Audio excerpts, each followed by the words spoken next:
Today we have some more actual history about giant prehistoric humans who supposedly inhabited North America and elsewhere on Earth. This follows up our last episode where Sarah Winnemucca told the Paiute legend of the race of red-haired cannibals, who the Paiutes exterminated in a cave.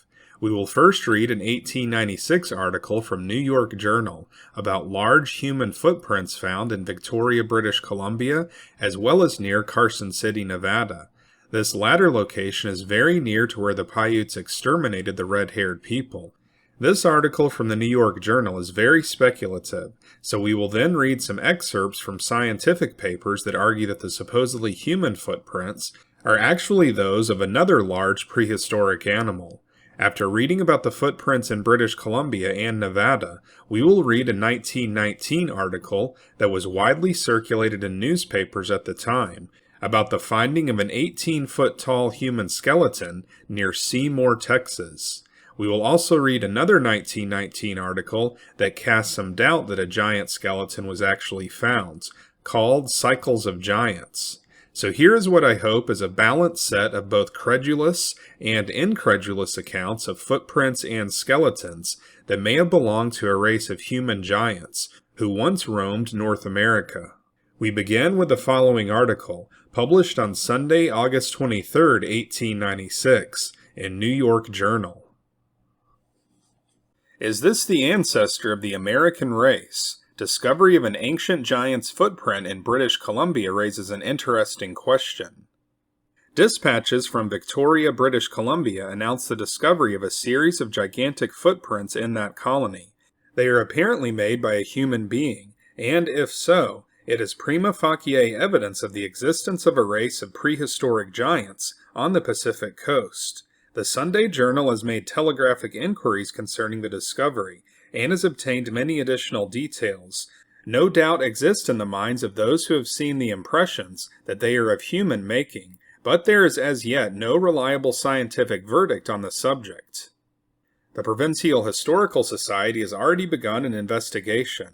In any case, the discovery is one of great interest. It will probably arouse a sharp discussion among archaeologists. If the prints are proved to the satisfaction of the investigators to be those of a living creature, the question will remain to be decided whether it was human or not. Anything concerning the early history of the human race arouses great and natural curiosity. One would like to know whether his prehistoric ancestors were great and terrible creatures, or small and ape-like ones. If they were small, how could they have lived almost unarmed among the huge and fierce beasts which then abounded on the earth? If there are pygmies today, compared to whom men of the bigger races are giants, why should there not have lived thousands of years ago giants compared to whom the biggest men today are pygmies? Man, the last comer on the earth, is the animal concerning whose early history least is known. The natural history of some animals can be traced for countless ages, but the bones of man are very perishable and are remarkable if they have an antiquity of 2,000 years. For these and many other reasons, the report from British Columbia deserves all possible attention.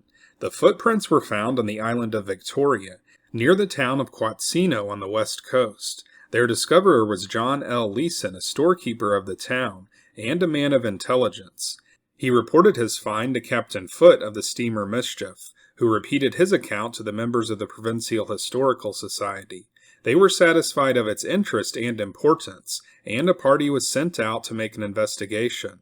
It appears that Leeson was walking at some distance from the town when his curiosity was aroused by a strange depression in a large flat rock that lay before him.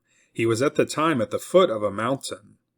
The depression at once suggested a human foot, but it was of enormous size. There was a well-marked hollow where the heel would have been, and a very faint depression indicated the arch of the foot. The ball of the big toe and the rest of the forward part of the foot were plainly to be seen. It is to be remembered that no other animal has an arched foot like that of man. Leeson immediately proceeded to measure the print, and found that it was 29 inches in length. Its greatest depth was 4 inches. Fascinated by his discovery, he carefully examined the vicinity. At first he saw nothing which he could connect with the print, but after a few minutes he came upon another almost identical. It was 9 feet away from the first. This apparently was the length of the stride which the giant had been in the habit of taking.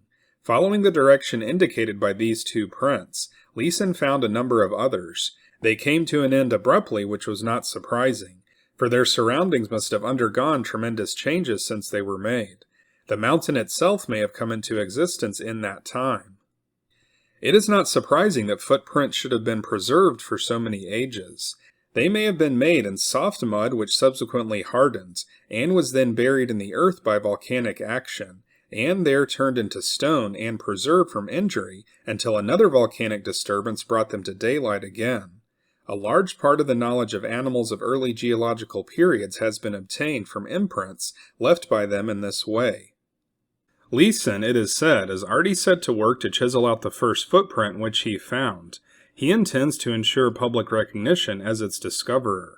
The existence of prehistoric giants on this continent has already been the subject of scientific discussion. The most important and interesting discovery tending to prove their existence was that of the Carson footprints. In 1868, Warden Batterman of the Nevada Penitentiary, while making excavations for the jail in a big bank of clay and metamorphites, came across certain tracks which were said by local scientists to be those of an extinct order of wading fowl. The next discovery was at a level of 16 feet below the surface, and consisted of the bones of a mastodon, most of which crumbled to dust on exposure to air, but some of which have been preserved. Next came the uncovering of footprints, about which there was considerably more interest and discussion.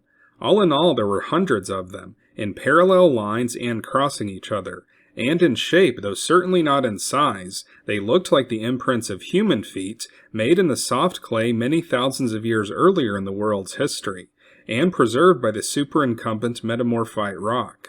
By actual measurement, the impressions were found to range from 18 to 21 inches in length. The news of the uncovering of these gigantic footprints brought all the wise men of the West to Carson. With their advent came a bitter discussion as to the character of the track makers. Professor LeConte declared that the tracks were those of a great sloth, an arboreal monster, which used to roam the Nevada wilds when they had forests instead of alkali wastes and sagebrush.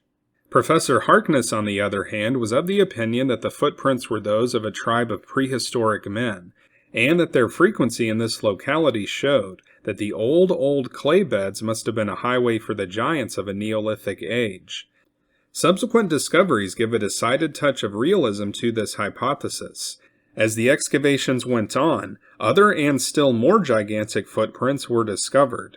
These were of the mammoth whose bones had already been found, and about these mastodonic tracks, those of the human-like character seemed to press.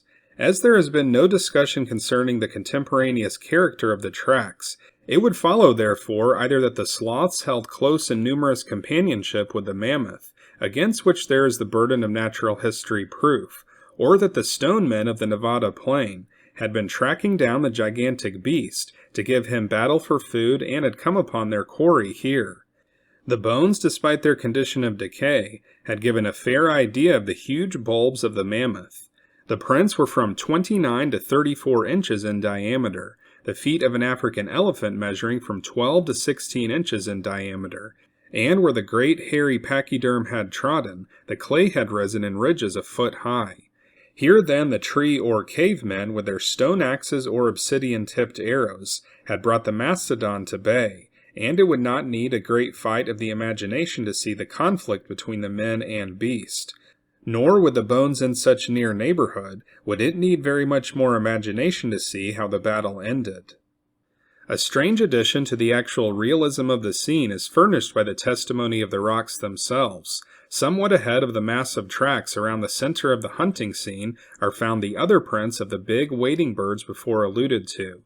These show how the long-legged hunters of the pool first ran swiftly from the scene, and then from the gradual shortening and deepening of the claw marks, how the big birds left the earth and took wing, frightened from the salt marshes where they had been feeding by the rush and yells of the stone men and the trumpeting of the hunted mastodon. Man, when he appeared on the earth, had a great many unpleasant neighbors, and had he been the size indicated by the British Columbian footprints, he would have had plenty of opportunity to exercise his powers in combat. Among the animals then living were the hairy mammoth, which was much larger than the elephant, the woolly rhinoceros, the giant hippopotamus, as well as tigers, hyenas, and bears of great size and ferocity. The climate of the whole world was much colder, for the woolly pachyderms extended as far as the south of France. A remarkable similarity between the weapons and implements of primitive man has been noted all over the world. The stone hammers, axes, and so forth are alike in Europe, Asia, and America. From the remains of men of the Stone Age found in France, it is concluded that they had massive bones, long and flat feet, comparatively short arms and long forearms, with powerful muscles, greatly developed jaws, widely open nostrils, and were of unbridled passions. Professor Broca found the thigh bones in their width, approaching those of the highest ape.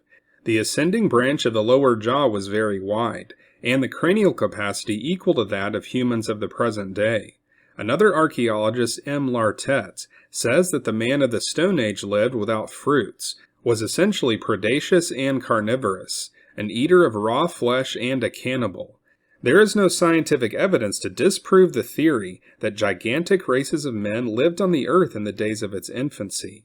The traditions of the most ancient of civilized peoples contain strong testimony that there were such races. So that is the end of this article from the August 23, 1896 issue of New York Journal. It referenced some scientific papers published in the 1880s that discussed whether the tracks found near the Nevada State Prison were those of a human. One of these articles was published by William Blake in the journal Science in 1884, and it reprints the tracks that resemble those of human feet. However, the author believes that the tracks were not made by a human, but by a giant sloth.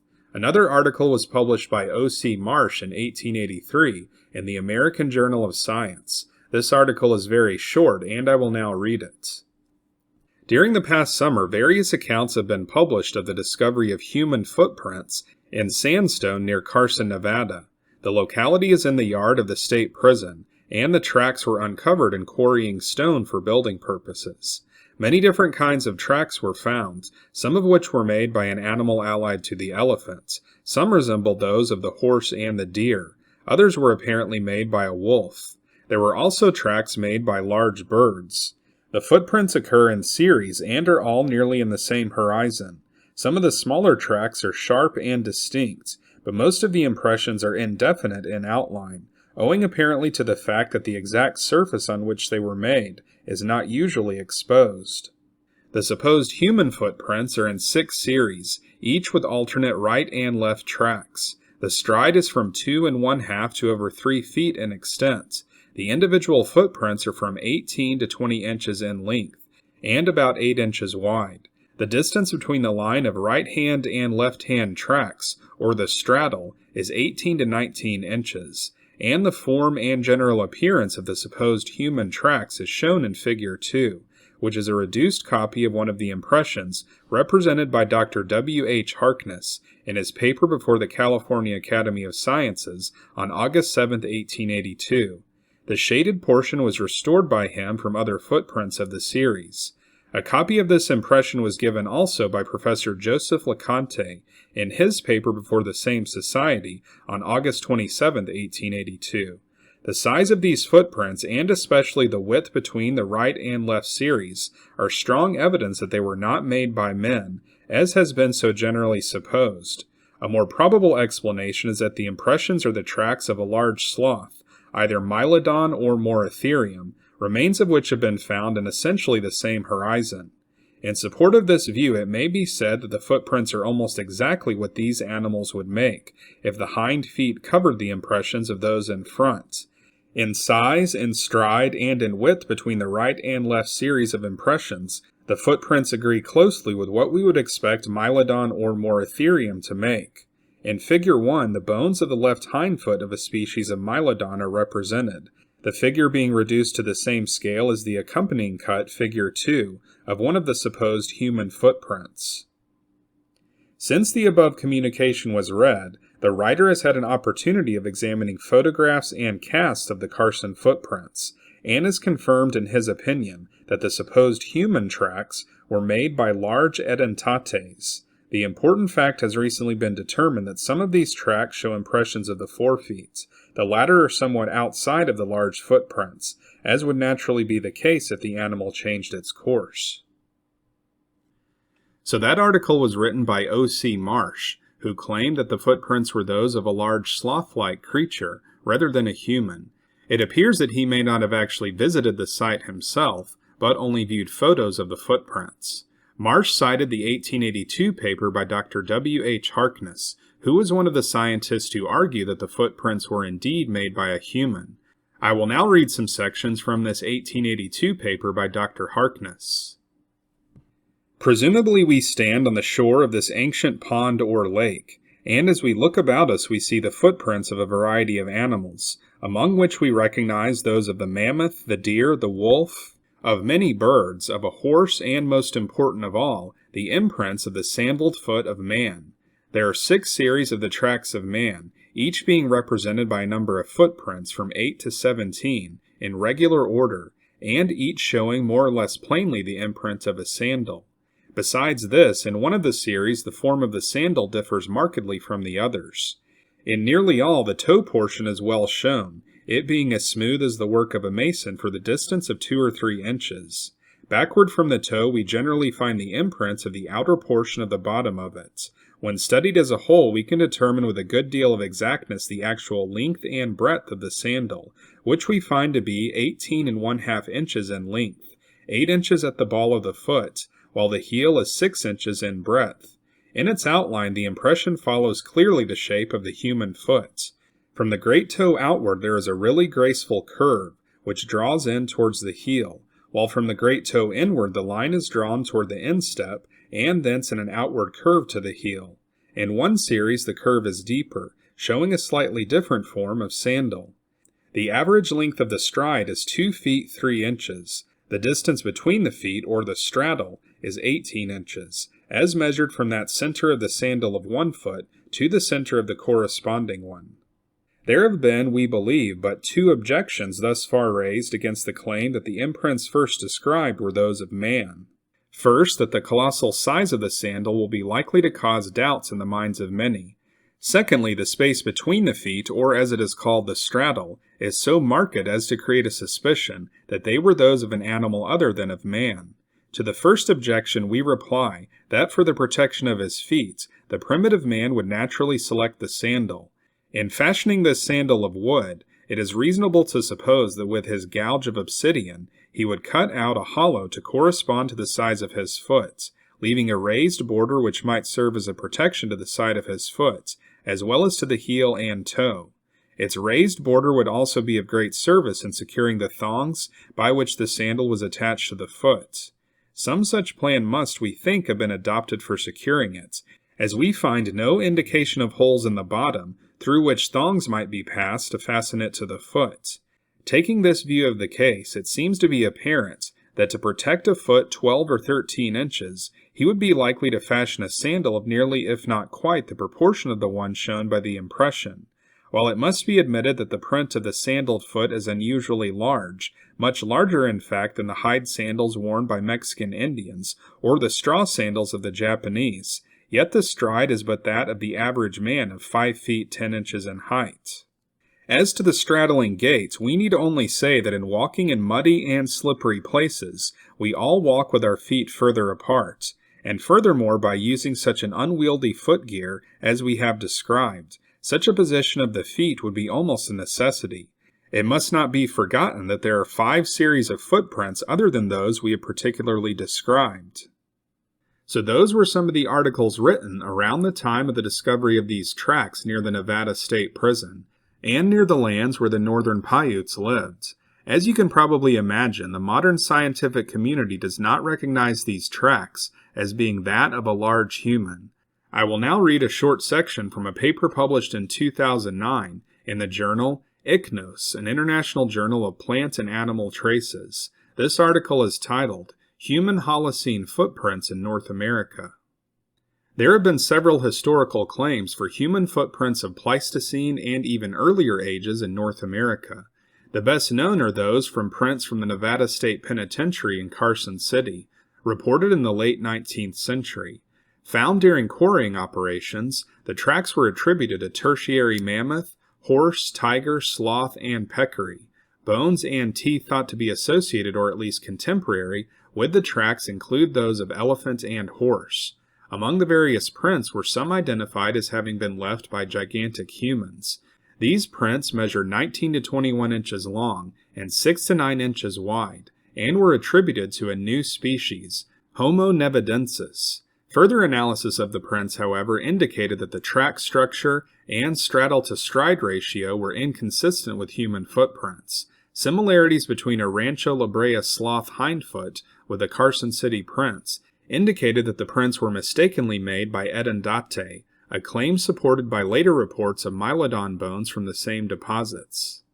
More recently, purported human footprints have been claimed to be associated with dinosaur tracks in sediments near Biloxi, Texas. Present at several sites in the area, these deposits contain large, elongated human-like tracks in the same stratum as those of three-toed dinosaurs. Like the Carson City tracks, however, this putative association between human and dinosaur tracks near Biloxi has been debunked. The so-called human tracks are not human. Rather, some are weathered or eroded dinosaur tracks that have undergone additional taphonomic alterations and of the general form of human tracks, while others are simply erosional features, and a few result from intentional chiseling. So that represents the modern scientific consensus on these tracks. You can visit this latter set of tracks at Dinosaur Valley State Park near Glen Rose, Texas. We will now read an account of an 18-foot-tall giant skeleton that was found not too far from Biloxi or Glen Rose, Texas. This was found in Seymour, Texas in 1919, and the same story was printed in numerous newspapers at the time. I will now read this short account from the Cocosino Sun, printed on Friday, July 11, 1919. A giant skeleton 18 feet tall. Austin, Texas, June 14th. If the report that the fossilized skeleton of a giant 18 feet tall has been found near Seymour, Texas is true, it is the most important ethnological discovery ever made in the world, remarked J.E. Pierce, professor of anthropology at the University of Texas. It would break all previous records of giants by nearly 10 feet, as the tallest man known to anthropological research was only 8 feet 5 inches in height. The skeleton is in possession of W.J. McKinney, Houston, Texas oil prospector who found it, and has been seen by a number of people who vouch for the truth of the size of the relic of a heretofore unknown race. Mr. McKinney, while making an excavation on the narrow watershed between the Brazos and Wichita rivers, came upon the fossilized skeleton near the surface. Mr. McKinney writes, I estimate that this man weighed from 2,000 to 2,500 pounds. According to my deductions, he lived about 2,800 years ago. The skull is 6 times the size of that of an ordinary man. Mr. McKinney does not explain how he arrived at the figures as to the probable period of the existence of this remarkable man. It is probable that the bones of the giant will be donated to the Smithsonian Institution, which, under the direction of Dr. J. Walter Fuchs, is now conducting anthropological research work in Texas. So that is the story of the 18-foot-tall human skeleton that was found near Seymour, Texas in 1919. This story was reprinted in several newspapers that year. Interestingly, the story says that the bones were donated to the Smithsonian, but I am not aware of an exhibit of this skeleton in any of the Smithsonian museums. If you happen to know someone who works for the Smithsonian, maybe you can ask them for an update on what happened to this skeleton. I will now read another article published in the summer of 1919 that was skeptical about the supposed discovery of this giant skeleton in Texas. The Missoula Sentinel, Tuesday evening, September 9, 1919. Cycles of Giants. Everything runs in cycles. Wages and prices, revolutions, political and physical, jokes and hoaxes. Just now we are experiencing a revival of the prehistoric man hoax. Most famous of these robustious figments was the Cardiff giant, beloved of our fathers. This giant was a thing of gypsum, rudely fashioned to resemble a Brobdingnagian human. It was made in California but discovered near Cardiff, Onondaga County, New York. They called it a petrified man, and for a good many years after it was found in 1869, it was exhibited to awestruck thousands all over this country. Just the other day, another prehistoric man was dug up in Michigan. The people who found it made the mistake of calling in a jury of scientists, who promptly said that the dummy was man-made. Then there comes the report from Texas that the fossilized skeleton of a giant 18 feet tall had been found there. As yet, no scientific gentlemen have viewed the Texas prehistoric man, but we have no doubt that he will be found to be another hoax. These things run in cycles, as we have said. So that's it for this episode. Let us know in the comments what you think about these giant footprints and skeletons that were supposedly found in British Columbia, Nevada, and Texas. Do you think they are evidence of a race of red-haired giants, similar to the one Sarah Winnemucca described in her book? Or does the scientific community have it correct, that the footprints in Nevada were from a giant sloth? We normally don't cover topics that are this speculative on this channel, but our last video on the Paiute legend of the giant red-haired Indians might have been the most popular video ever on this channel. We have a few more episodes along this line planned, and we will also continue to present actual historical documentaries by reading directly from the works of people who lived long ago, people whose shoes we are unworthy to stand in. This channel is called Unworthy History, because we cover actual history that is now considered unworthy to discuss on history channels on TV, and unworthy to be displayed in museums like the Smithsonian. If you'd like to support our effort to keep actual history alive, then consider joining our Patreon page or becoming a YouTube channel member. Your support will be recognized at the end of each episode, and you will also have access to our special members-only videos. So if you want to see more episodes like this, then be sure to like and subscribe, and we'll see you next time on Unworthy History.